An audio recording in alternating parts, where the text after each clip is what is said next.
Hey everybody, it's Bill Barnett. You know, the last couple of days I've been asked a few times, how did you get started in real estate investing? And I'd like to share that story with you for just a minute here. Back in the late 90s, I had an investment banking firm, had a couple of partners. Life was good. We were rocking along and growing our business. We're looking at bringing in a fourth partner. And one of the things that we did every Friday was we all went to lunch together at 11:30. That was what the partners did, and we reviewed the week, what we had going on, what we got coming up. So this particular Friday, one of the partners stuck his head in my office right before it was time to go to lunch, and he said, "Hey, we got a quick meeting in the conference room before we go to lunch." I said, "Sure, go in." I sit down at the conference table, and kind of like the dinner table at your house, we always sat in the same spot. I sat down, and there was a folder in front of my chair. I opened it up, and the first thing I see was this check, and it's pretty good sized. And I look around the partners and I go, "Hey, did we do a deal that I'm unfamiliar with?" And one of them spoke up and said, "Yeah, we did. We're buying you out. We don't want to be your partner any longer. You've got till 5 o'clock to get your office cleaned out. See you, bye." And they got up and went to lunch. And so if you've ever had the rug pulled out from under you, if you've ever been surprised by a divorce, whether it's divorce from a job or divorce from a spouse, caught you off guard, completely out of the blue. Well, that's what happened that day. And so I packed my car up, went home, and over the weekend wondered, what in the world am I going to do? Where am I going to go? Am I going to start another firm? Am I going to go back to the corporate world, which I didn't want to do at all?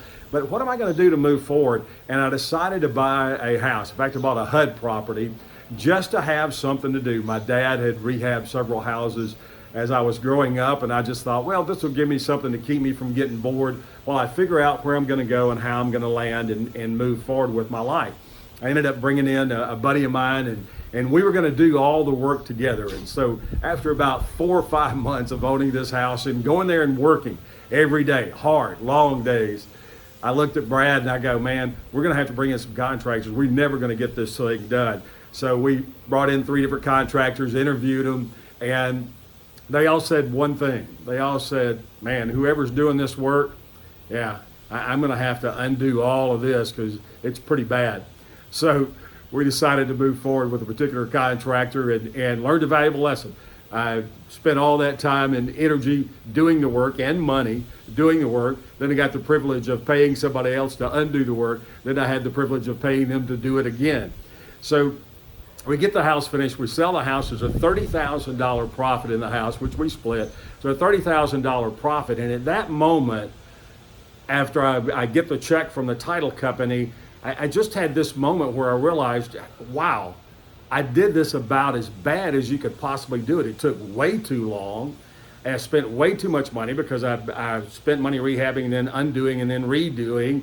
And yet I still made a $30,000 profit, and I decided right then and there, this is the business that I want to learn about. That was in the late 90s, 1997 to be specific.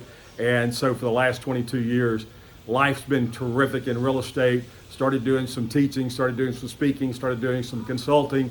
That became even more profitable than the real estate itself, although I still invest in real estate on a regular basis. So I just wanted to take a few minutes to answer. Here's how I got started in this thing. You never know when the opportunity is going to come along. And what I thought was going to be my downfall was actually my saving grace. So I'm going to share with you something that one of my mentors taught me years ago, and I've lived by it, and I'd stress you to do the same. Say yes to the opportunity, clean the mess up later.